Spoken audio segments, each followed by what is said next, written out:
It's an increasingly common sight across German supermarket shelves. Worries over the war in Ukraine have led to a surge in panic buying in some areas, an issue that's now forcing retailers to implement purchasing limits on staples like sugar, flour and cooking oils. But retail groups are also pleading with the public to stop, saying stockpiling isn't necessary because Germany's food supplies are stable and supply chains remain robust. In the last few weeks, we have seen a rise in panic buying. We know about this phenomenon already from COVID-19. We consider this practice completely unfounded because the security of our food supplies is guaranteed. We currently see no cause for concern.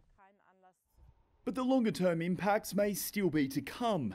Ukraine is a major exporter of several bulk commodities, including wheat, grain and seeds. And the conflict is expected to cause considerable disruption to upcoming harvests. That's causing retailers to make contingency plans and source new markets to ensure shelves remain stocked. We have to look for alternatives, especially alternatives on our doorstep. We can see that we are trying to ramp up regional production again, to utilize farming land better and prioritizing food production over fuel. The rising cost of energy is also contributing to growing concerns about the broader cost of living. Despite increased international pressure, the German government is resisting calls for a complete boycott of Russian oil and gas.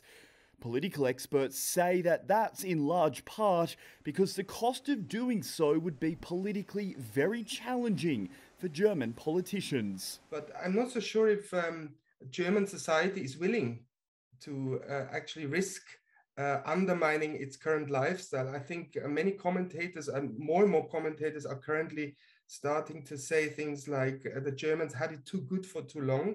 They have been too complacent, too inward looking. I fear that Germany will continue with its hesitant stance, and it won't be a vote winner for any government to say, we're doing things that might affect your lifestyle, the quality of your living conditions, because people in Germany tend to be very economically focused.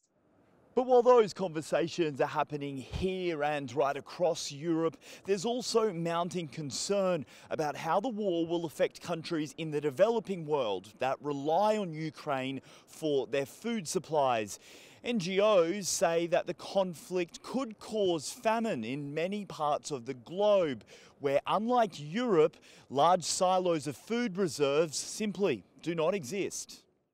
The UN's World Food Programme has warned the ramifications of the crisis in Ukraine will likely ripple well beyond the region, noting that Russia and Ukraine alone account for 30% of global wheat trade.